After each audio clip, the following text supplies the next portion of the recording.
Hello అండి, అందరు ఎలా ఉన్నారు? బాగున్నారా ఫ్రెండ్స్? మేము కూడా బాగున్నాము.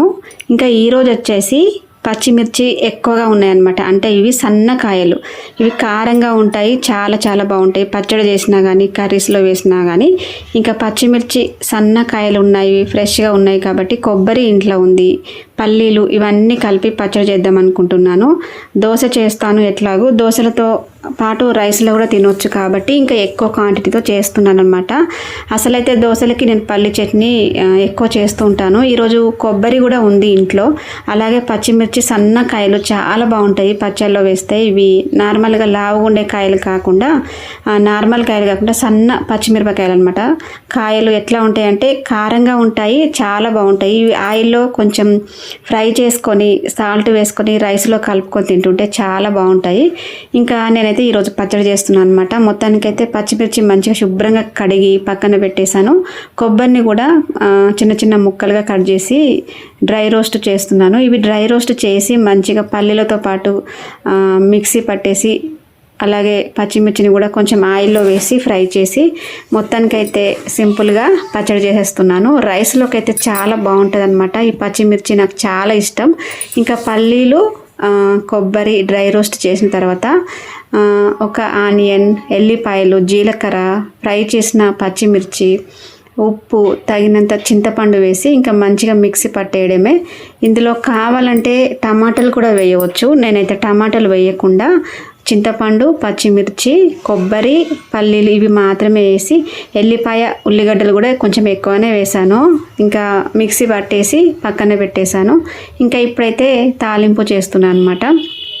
తాలింపు వేయకున్నా కూడా పచ్చడి బాగుంటుంది, కాకపోతే ఇంకా తాలింపు వేస్తే చాలా బాగుంటుంది కదా, ఎందుకంటే ఎల్లిపాయలు, ఎండుమిరపకాయలు వేస్తే చాలా బాగుంటుంది కాబట్టి. ఇంకా అదే కడాయిలో కొంచెం ఆయిల్ వేసి పోపు దినుసులు, ఎల్లిపాయ, ఎండుమిరపకాయలు, కరివేపాకు వేసి కొంచెం లైట్గా పసుపు కూడా వేసి ఇంకా ఈ పచ్చడి రుబ్బుకున్నాను కదా, ఇది తాలింపులో కలుపుకోవడమే. చాలా చాలా బాగుంటుంది రైస్లో. మనకు దోశలో, ఇడ్లీలో కాకుండా రైస్లో కూడా తినవచ్చు. అందుకే ఈరోజు కొంచెం ఎక్కువగా చేశాను అనమాట, ఎందుకంటే కొబ్బరి ఉంది కాబట్టి. ఇంకా చేసి పక్కన పెట్టేశాను. ఇడ్లీలో, దోశలతో కాకుండా రైస్లో నాకు చాలా ఇష్టము. ఎప్పుడన్నా కొబ్బరి ఉన్నప్పుడు పల్లీలతో పాటు ఎక్కువగా వేసి ఇలాగే చేస్తాను అనమాట. అంటే దోశలలో, టిఫిన్లలోనే కాకుండా రైస్లో తినవచ్చు అన్నట్టుగా. ఇంకా ఎక్కువగా మరీ పల్చగా కాకుండా ఇట్లా తిక్కుగా వచ్చేటట్టు అయితే చేస్తాను అనమాట కొబ్బరి పల్లీల పచ్చడి. ఇంకా దోశ బ్యాటర్ కూడా ఆల్రెడీ ప్రిపేర్ చేసి పెట్టాను. ఇంకా దోశలు కూడా వేస్తున్నాను. మంచిగా పొంగింది దోశ బ్యాటర్ అయితే. కొంచెం సాల్ట్ వేసి మొత్తం కలిపేసి ఇంకా దోశలు అయితే వేసేస్తున్నాను.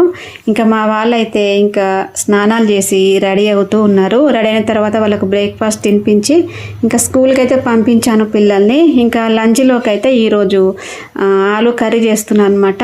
ఆల్రెడీ ఆలు కట్ చేసి పక్కన పెట్టేశాను. ఇంకా కడాయి పెట్టి ఆయిల్, ఉల్లిపాయలు, పచ్చిమిర్చి, కొత్తిమీర, అల్లం వెల్లిగడ్డ పేస్ట్ వేసి మంచిగా ఫ్రై చేస్తున్నాను. ఇంట్లో ఈరోజైతే కూరగాయలు ఏం తీసుకురాలేదు, ఏం లేవన్నమాట. ఆలుగడ్డలు ఒక్కటే ఉన్నాయి.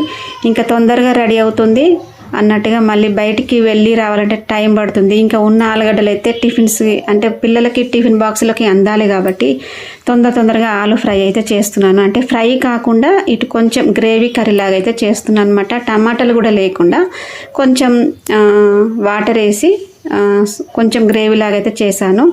ఇంకా ఈరోజు లంచ్ ఏంటంటే ఆలుగడ్డ కర్రీ, అలాగే ఇంకా పల్లీల కొబ్బరి పచ్చడి అనమాట. టుడే ఇది స్పెషల్. ఓకే అండి, మరొక వీడియోతో మళ్ళీ కలుద్దాం.